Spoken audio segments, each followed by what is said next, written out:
तो आज हमें पढ़ना है definition of conductor, insulator and semiconductor on the basis of energy bands. ठीक है, तो इसमें आपको पता होगा पिछले क्लासेस में हमने बताया था कि जो हमारे बैंड्स होते हैं वो कितने टाइप्स के होते हैं। पहला आपका होता है यहाँ पे बैलेंस बैंड।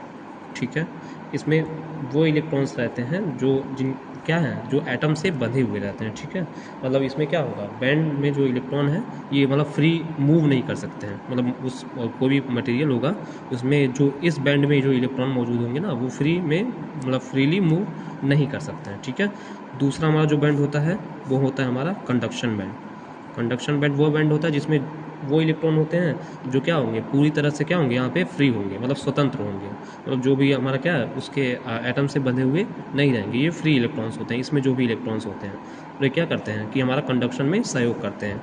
इन दोनों के बीच में जो गैप आता है उसको हम एनर्जी गैप बोलते हैं। ठीक है, अब इस आधार पे हम जो है इस आधार पे हम क्या करेंगे, कंडक्टर, इंसुलेटर और सेमीकंडक्टर को हम डिफाइन करेंगे। ठीक है, तो सबसे पहले हम आते हैं कंडक्टर पे। कंडक्टर मतलब चालक। आपको पता होगा सिंपली में हम क्या बोलते हैं कि जो चालक होता है उसमें हमारा जो मतलब जो कंडक्शन ऑफ इलेक्ट्रिक करंट होता है वो बहुत आसानी से हो जाता है। तो ये क्यों होता है ये देखते हैं। चूँकि हमारा जो चालक होता है उसमें हमारा जो वैलेंस बैंड है और जो कंडक्शन बैंड है एक दूसरे के क्या होंगे, इतने करीब होंगे या फिर क्या होंगे, ओवरलैप होंगे। इससे होगा क्या, जो वैलेंस बैंड होगा और जो कंडक्शन बैंड होगा, मतलब जो वैलेंस बैंड में इलेक्ट्रॉन्स हैं वो कंडक्शन बैंड में क्या होंगे, आसानी से पहुंच सकते हैं। मतलब इतने ज़्यादा करीब हैं ये कि वो क्या होंगे, ओवरलैप हो जाएंगे। ठीक है, मतलब यहाँ पे अगर हमको लिखना हो तो ईजी जो होगा, मतलब एनर्जी गैप होगा वो लगभग जीरो के बराबर होगा।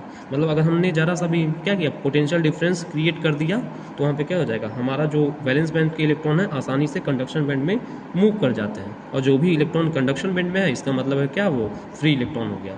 इसीलिए हम कहते हैं चालक में क्या होंगे कि जो कंडक्शन ऑफ इलेक्ट्रिक मतलब करंट होता है वो आसानी से हो जाता है। ठीक है, क्यों, क्योंकि इसमें हमेशा जो है बहुत ज़्यादा मात्रा में हमारे फ्री इलेक्ट्रॉन्स अवेलेबल होते हैं। ठीक है, दूसरा हमारा कुचालक मतलब इंसुलेटर।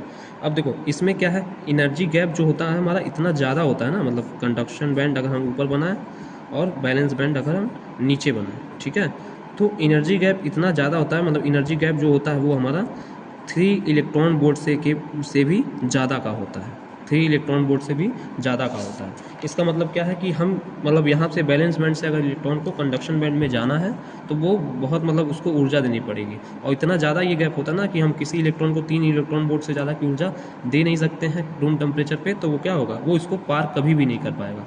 इसलिए जो इंसुलेटर होता है, मतलब जो कुचालक होता है उसमें एनर्जी गैप जो होता है वो ग्रेटर देन 3 इलेक्ट्रॉन वोल्ट होता है। ठीक है, और जो हमारा बैलेंस बैंड है वो पूरी तरह भरा हुआ होता है, कंडक्शन बैंड पूरी तरह से खाली होता है। खाली होने का क्या मतलब है, इसमें कोई भी फ्री इलेक्ट्रॉन्स नहीं रहेंगे। और किसी भी मटेरियल में अगर फ्री इलेक्ट्रॉन्स नहीं है तो उसमें चालन कभी हो ही नहीं सकता, मतलब कंडक्शन ऑफ इलेक्ट्रिक करंट हो ही नहीं सकता। ठीक है, जैसे अगर हम एग्जाम्पल लें तो इसके लिए हमारा हो गया लकड़ी हो गया, फिर वुड हो गया,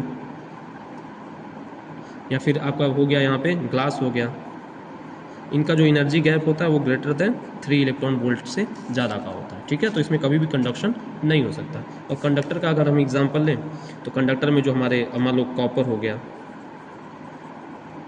एल्यूमिनियम हो गया, ऐसे जो मटेरियल्स हैं ये सब हमारे कंडक्टर के अंदर आ गए। ठीक है, और वुड, ग्लास, ये सब क्या है, हमारे इंसुलेटर हैं। अब आते हैं हम अर्धचालक पे। तो अगर सिंपली परिभाषा इसका बताएं तो इसका जो कंडक्टिविटी होती है वो हमारी इंसुलेटर और कंडक्टर के बीच में, मतलब ये कभी इंसुलेटर की तरह बिहेव करेगा, कभी क्या होगा, कंडक्टर की तरह बिहेव करेगा। अब देखिए इसमें क्या होगा, जो हमारे कंडक्शन बैंड है और जो हमारे बैलेंस बैंड है, ठीक है, जो हमारा कंडक्शन बैंड है और जो हमारा balance band, sorry conduction band और बैलेंस बैंड, तो इनके बीच का जो एनर्जी गैप होगा वो थोड़ा होता है लेकिन बहुत कम होता है। जैसे मान लो यहाँ पे लेस देन 3 इलेक्ट्रॉन वोल्ट का होगा। जैसे अगर हम जर्मेनियम की बात करें तो जर्मेनियम की अगर बात करें तो इसके लिए वाला 0.7 इलेक्ट्रॉन वोल्ट होता है। अगर हम सिलिकॉन की बात करें तो इसके लिए जो एनर्जी गैप होगा वो हमारा 1.1 इलेक्ट्रॉन वोल्ट का होगा, मतलब इतना कम होता है। तो मतलब स्टार्टिंग में क्या होगा, मतलब ये क्या होगा, जब हम एब्सोल्यूट टेम्परेचर मतलब परम शून्य ताप पर मतलब जो 0 केल्विन का होता है, ये तब के लिए क्या होगा, कोई एनर्जी नहीं मिलेगी वैलेंस बैंड वाले इलेक्ट्रॉन को, तो नहीं जाता है। तो उस तरह ये क्या होगा, उस समय ये इंसुलेटर की तरह बिहेव करेगा। लेकिन जैसे ही हम क्या करते हैं, इसको कमरे के तापमान पे, मतलब कमरे का तापमान आप सबको पता है लगभग 27 डिग्री सेल्सियस के करीब में होता है। तो जैसे जैसे हम उसको मतलब उसके तापमान को इंक्रीज करते हैं, ठीक है, तो कमरे के तापमान तक लाते हैं, तो क्या होगा, कमरे के तापमान पे उसको हम मैक्सिमम एनर्जी यहाँ से मिल जाती है, और वो क्या करता है, वैलेंस बैंड से यहाँ से मूव कर जाएगा किसमें, कंडक्शन बैंड में। और जैसे ही वैलेंस बैंड से कंडक्शन बैंड में मूव किया, तो कंडक्शन बैंड में जैसे ही मूव किया तो ये कंडक्ट करना स्टार्ट कर देता है। तो इस तरीके से हम कह सकते हैं कि जो हमारा कंडक्शन बैंड और वैलेंस बैंड के बीच में जो एनर्जी गैप होता है, उसमें वैलेंस बैंड का इलेक्ट्रॉन उसको पार करके कंडक्शन बैंड में पहुंच जाता है, और यहाँ से कंडक्शन होना स्टार्ट हो जाता है। ठीक है, तो ये हमारा था definition of conductor, insulator and semiconductor on the basis of energy bands. ठीक है, थैंक यू।